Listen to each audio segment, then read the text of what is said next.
আমার রান্না করা দেখে অনেকেই হয়তো ভাবছেন আমি মাংস রান্না করছি। আসলে আমি মাংস না, কাঁচা কাঁঠাল রান্না করছি। হ্যালো এভরিওয়ান, আসসালামু আলাইকুম, welcome to my another blog. আমার আজকের ব্লগে থাকবে স্পেশাল কাঁচা কাঁঠাল রান্নার রেসিপি।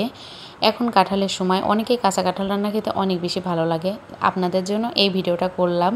আমার এই রেসিপিটা দেখে আপনারা বাসায় এভাবে কাঁঠাল রান্না করলে যে কোনো মাংস এই কাঁঠাল রান্নার কাছে হার মেনে যাবে ইনশাল্লাহ। ভিডিওটা সম্পূর্ণটা দেখবেন, আশা করি অনেক ভালো লাগবে। আমি কিন্তু 12 মাসই ফ্রিজে আমি কাঁচা কাঁঠাল রেখে দেই।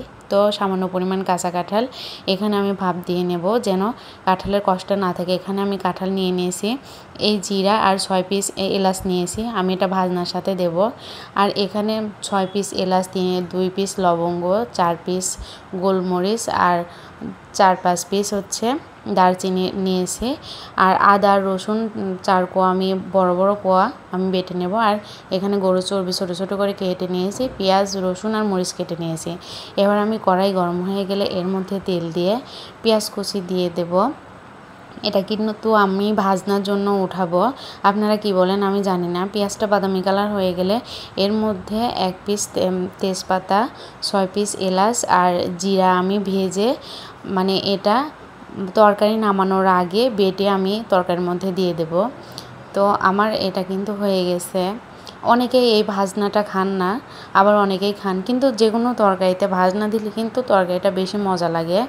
তো আমি এবার বেশি পরিমাণে তেল দিয়ে নেব। কাঁঠাল রান্না কিন্তু অনেক তেল লাগে। আর আমি তেলটা গরম হয়ে গেলে এর মধ্যে পেঁয়াজ কুচি, রসুন কুচি দিয়ে নেব। আর রেখে দেওয়া এলাচ, দারচিনি, গোলমরিচ, লবঙ্গ আর তেজপাতা আমি কিন্তু এর মধ্যে দিয়ে নেব। আর পেঁয়াজের সাথে এই মশলাটা ভাজলে কিন্তু তরকারিটা বেশি মজা লাগে। আমি সামান্য পরিমাণ জিরাও দিয়েছি। তো এখন ভাজবো। আর যখন বাদামি কালার হয়ে যাবে এর মধ্যে আমি কাঁচামরিচগুলা দিয়ে নেব যেন কালারটা সুন্দর হয় তরকারিতে। এর মধ্যে আমি 2 চামচ পরিমাণ লবণ দিয়ে নিলাম। আর এতে আমি সামান্য পানি মিশাবো যেন এর মধ্যে মশলা দিলে কড়াইতে পুড়ে না যায়। মশলা পুড়ে গেলে কিন্তু ভালো লাগে না। এখানে আমি আদা, জিরা আর রসুন কিন্তু আমি এখানে বাটা দিয়ে দিলাম, আর কোনো কিছু বাটা দেই নাই, শুধুমাত্র জিরা, আদা, রসুন ছাড়া। এখানে আমি 3 চামচ পরিমাণে মরিচের গুঁড়া দিয়ে নিলাম। কাঁঠাল রান্না কিন্তু ঝাল না হলে ভালো লাগে না। আর এখন আমি দিয়ে নেব 1 চামচ পরিমাণ হলুদের গুঁড়া, 1 চামচ পরিমাণ ধনিয়ার গুঁড়াও আমি দিব। তারপরে সুন্দরভাবে মশলাটাকে কষাবো। মশলাটা কষানো একটু হয়ে গেলে এর মধ্যে আমি গরুর চর্বিগুলা ছোটো ছোটো করে চর্বিগুলা কেটে রাখাগুলো ওইগুলো দিয়ে নেব। আর কাঁঠাল রান্নায় কিন্তু গরুর চর্বি দিলে কিন্তু অনেক বেশি মজা হয়। আমার কাঁঠাল রান্না অনেকেই পছন্দ করে যারা খেয়েছে। আসলে হয়তো অনেকেই আমার ভিডিওটা দেখে না জন্য কমেন্টে বলে না, কিন্তু যদি ভিডিওটা দেখতো তাহলে আসলে কমেন্টে জানাতো যে আসলে আমার কাঁঠাল রান্নাটা অনেক মজা হয়। তো আমি এখন এর মধ্যে সামান্য পরিমাণ পানি দিয়ে নেব। আর পানি দিয়ে কষানো হয়ে গেলে দেখবেন মশলা থেকে তেল উঠে যায়, তখন আমি এই কাঁঠালগুলা দিয়ে নেব।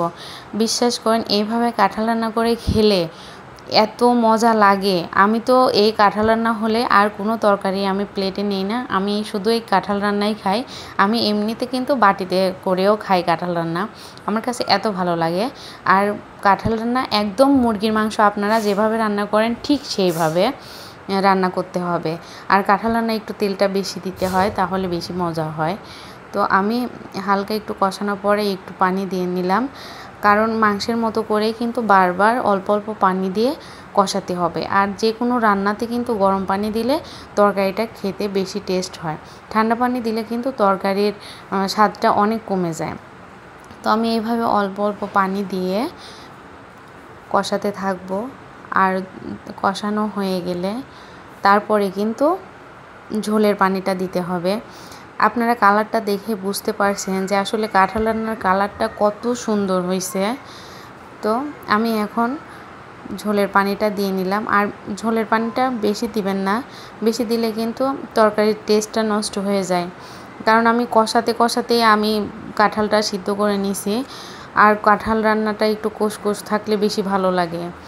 আর আমার রান্না কিন্তু শেষের দিকে। আমি এই যে ওঠানো ভাজনাটা এখন কিন্তু তরকারির মধ্যে দিয়ে নেব। তো আমার এই রেসিপিটা ফলো করে আপনারা বাসায় রান্না করে সবাইকে খাওয়ালে অনেক বেশি প্রশংসা পাবেন ইনশাল্লাহ। আর সবাই খেয়ে কিন্তু অনেক বেশি খুশি হবে। তো আমার রান্নাটা প্রায় শেষের দিকে। আসলে আমি সাধারণভাবে রান্না করি, কিন্তু সাধারণের মাঝে কিন্তু কিছু কিছু টিপস ফলো করলে রান্নাটা অসাধারণ হয়। আমার কালারটা দেখে আপনারা বুঝতে পারছেন আসলে কাঁঠাল রান্নাটা কতটা মজা হয়েছে। তো আমার এই ভিডিওটা ভালো লাগলে অবশ্যই একটা লাইক, একটা কমেন্ট, একটা শেয়ার দিবেন। আর এভাবে ভালোবাসা দিয়ে পাশে থাকবেন। আজকের মতো এ পর্যন্তই। আল্লাহ হাফেজ।